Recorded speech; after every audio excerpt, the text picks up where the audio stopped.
Hello, friends. Long time no see, right? So, today I just wanted to talk about my experience traveling in Europe. I've been traveling for like around 2 months already, and wait. I need to just take a sip before I start talking. It's been a long ride. And I visited actually many countries. It's like 9 countries that I visited, and it's been like an experience of lifetime. Lots of emotional things, lots of experiences, cultures. I don't know. It's been a crazy ride for me, but amazing ride anyway. So right now I'm staying at one of the East European hotels.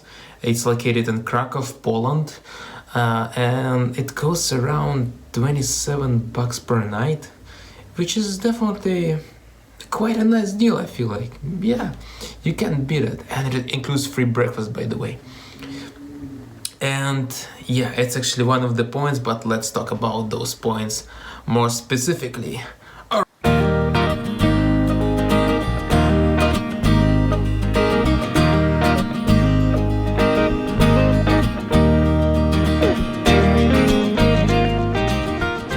So those are 10 points in no specific order, but I just wanted to talk about those. So the first point is that when you travel in Europe, be prepared to have a mix of cultures everywhere. Anywhere you go, you build different language, different people, different experiences, and like everything around you might be very different. So be prepared for that and be aware of that. Otherwise, if you go with specific mentality, like let's say you're American, you expect the same level of comfort everywhere, the same level of how the things are run in the area. No, it won't happen like that. For example, toilets. In most of the European cities, the toilets will be paid, and you need to have coins to pay to go to the bathroom. Yeah, for Americans, like a nonsense. How is it possible? For example, I don't know. It things like unimaginable, right? You need to pay to go to the bathroom. But at the same time, that's how it is. That's how it is. Well, there's nothing especially bad for that. For example, in US, when you go to the public park, usually you need to pay a fee to enter the park, and that includes the bathroom. But in Europe, you need to pay separately, but most of the parks are free. So that's just different. That's different things. That's all. Just different culture. Second thing, euro.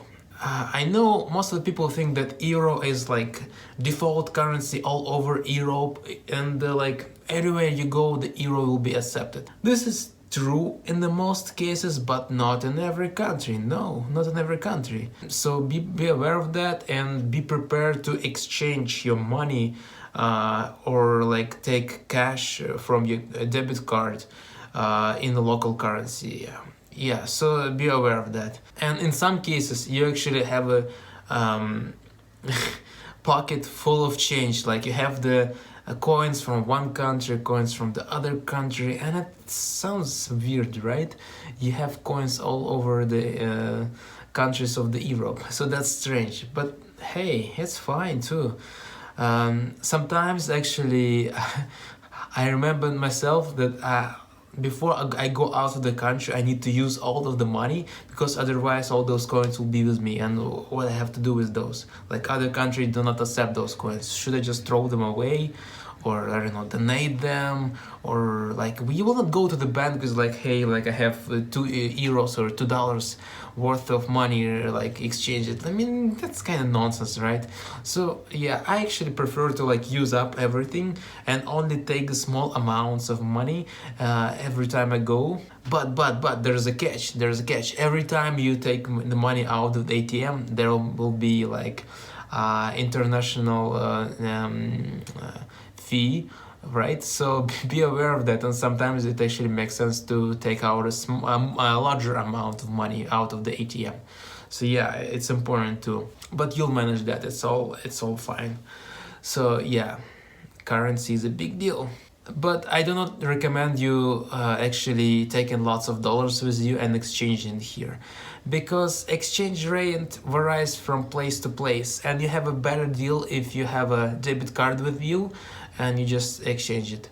And of course you will be able to use your credit card, especially if your credit card doesn't have like international transaction fee. Then yeah, your credit card will be totally fine, so use it here. And that's actually what I recommend. Use a credit card. It'll be automatically converted to local currency and you'll be fine. Another thing, hostels and hotels, like cheap hotels. Like right now I'm staying in a cheap hotel, right? Everything is about it's very cheap. But it works for me. So yeah, if you judge by American standard, you will think, the floor is not good, the floor is kind of dirty, this thing doesn't work, this thing doesn't work, and you feel like, it's a bad experience. But no, I mean, come on, you're saving money, you have lots of options. And even if you stay at hostels, then you will like sometimes have a sock smell right somewhere nearby. Some people are not washing enough, and sometimes it sticks. But hey, enjoy the ride. I mean, it's part of the experience. Like all those people with this dirty socks, it's fine. I also might not wash my socks at some point, right? I was like, forget it. But some people also like experiencing that. And yeah, it might be not ideal, but like everybody understands it. And so that's how it is. Yeah, some people snore, some people fart. Yeah, I mean, but you're saving money, come on. You can prolong your trip by just having this kind of experience. Yeah, you're saving money. Another thing is that Eastern Europe versus Western Europe. It's interesting because sometimes you feel like, hey, I should go straight to Eastern Europe because it's cheaper, and that's why it'll be like better for me. But of course not. So of course you need to experience the Western Europe too. Of course you need to experience the culture. I don't know, take lots of pictures there because there are lots of beautiful buildings, museums, wherever you want. So of course you need to go to Western Europe too. But I'm just saying that going to Eastern Europe, like let's say countries like Poland, Czech Republic, Slovakia, and all those countries, there you'll be saving money very easily. But at the same time, you'll be missing out on some other experiences. Yeah, it all depends like what kind of trip you want. So yeah, I prefer Eastern Europe because it's cheaper. It like allows me to prolong my trip.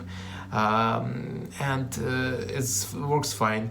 But sometimes you want to go to Western Europe. Nobody says that you must stay like a month there and rent the luxury hotel. No, you can stay in the hostels, buy food in supermarkets, and save money like that. Yeah, you can. Why not? So try that. Remember that most of the best experiences actually are free. So let's say hop on, hop off buses, right? Sometimes it works very good if you have like limited amount of time. Yes, but at the same time, if you have lots of time, like few days in a town, it's much better to walk around or have a bike rented, because renting a bike is not a problem. It's like many services provide that ability, and it doesn't cost you much. And you should enjoy it. Like I enjoy the bike rides, and it's like amazing. So yeah, I biked around Berlin, for example. Oh my gosh, it was amazing. It was so beautiful, so nice. Everybody actually rides a bike there. In Europe, I see people riding bikes everywhere. I love it. I mean, I love it so much. Come on, and like in US, for example, everybody drives a car and like just wastes gas. It's not good for the environment, but here like bike rides, good for health and good for everything. So, best transportation ever. Anyway, next point about the car actually. And if you want to rent a car, why not rent a car? For example, I rented a car in Bratislava, Slovakia, and it cost me, you won't believe it, it cost me $200 for 2 weeks. and minimum insurance was included, so the only thing I paid was like this amount plus 800 euros deposit in case something happens with the car. But thankfully nothing happened to the car, not a single scratch, so that's why they have refunded back all the money to me. And I mean, it's a great deal. I just drove all over Europe in this rented car. It was actually Skoda Fabia, and I mean, I loved it. I really loved it. It's good. I mean, it's so cheap. So if you want to rent a car, explore your options, and why not? I mean, great thing. If you don't, yeah, ride the bike. Ride the bike or walk. But for me, it worked better because I was able to cross the countries fast, and yeah, why not? But shop around, because some countries, like for example, there's a Bratislava right there, Slovakia, and it cost me 200 bucks for 2 weeks. But if I go further down to Hungary and Budapest, it would have cost me almost twice more if I bought it there. So I think shopping around actually helped me to save a lot of money. So yeah, car insurance is a big deal.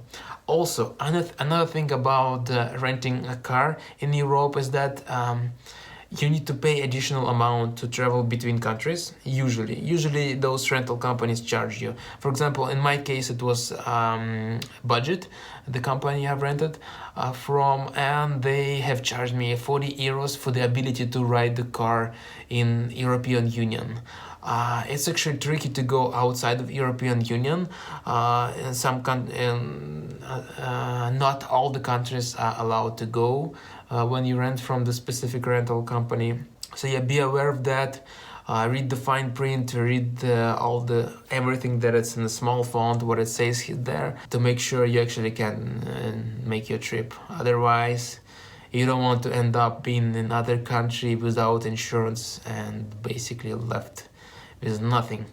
Nobody can predict what's gonna happen if like cops stop you or rental companies say, hey, like this car is lost, let's charge him like 20,000 bucks on the car. Like anyway, you don't want to deal with that.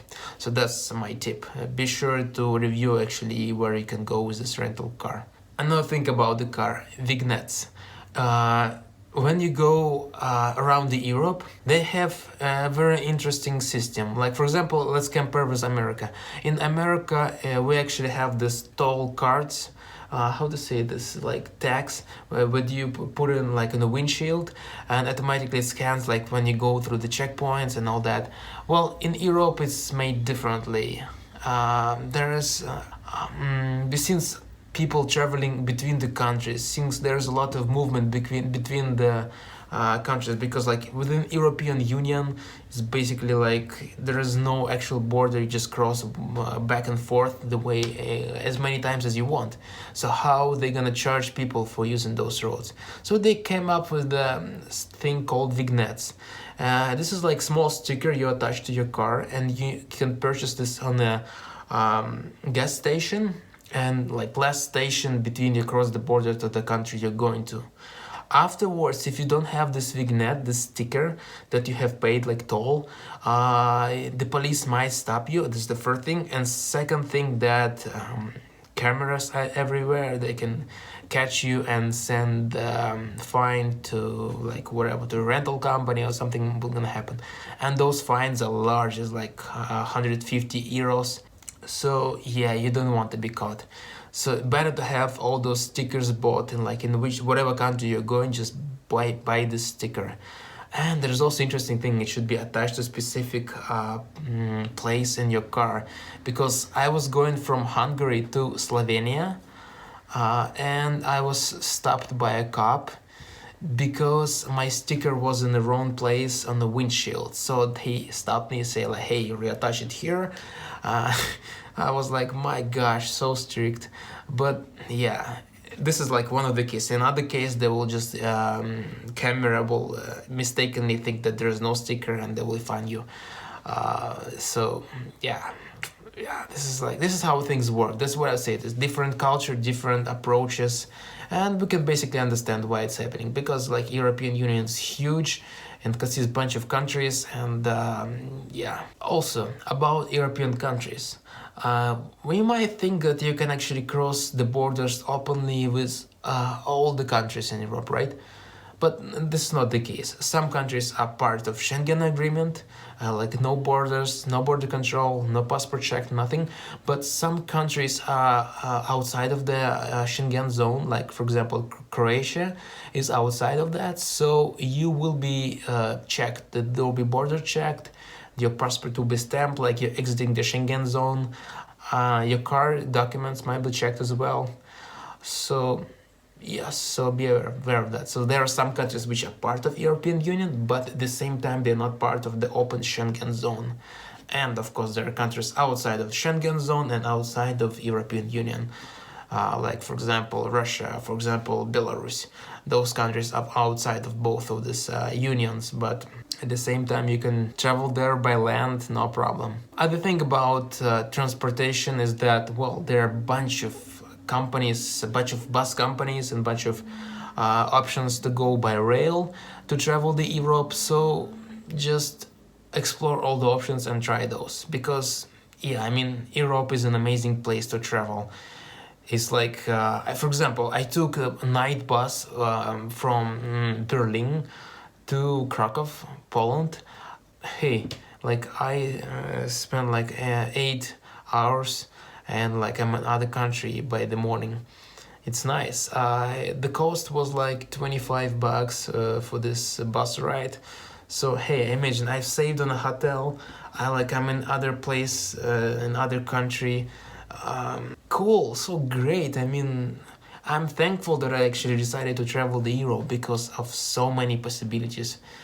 I'm not even talking about camping, all those hitchhiking, whatever, like, because you can save a lot of money just sticking to the cheap cities, cheap countries, what of course I mean compared to if you have a good salary in somewhere in a Western country and you travel to the Eastern Europe, yeah, then it'll be cheap. Otherwise, if you make a salary some in one of the Eastern European countries, then it will not be that beautiful for you, because like, hey, you're making not that much and you're spending everything there. So yeah, for you probably will not be the best experience. But yeah, I'm just saying, like, Eastern Europe in general is cheaper for the tourist than compared to the Western Europe. And it's not worse. In many cases, it's like almost the same level of comfort. Like if I spend like more money on a hotel, I will get, of course, the better comfort, better like a more centrally located hotel. But at the same time, like, I will be wasting lots of money, and why should I don't care about comfort. I'm fine with wherever I'm at right now. That's how it is, guys. So I think traveling in Europe is an amazing experience, and everybody should do that too. And just take those tips into consideration when you go there and enjoy the ride. Thank you for watching this video, and goodbye.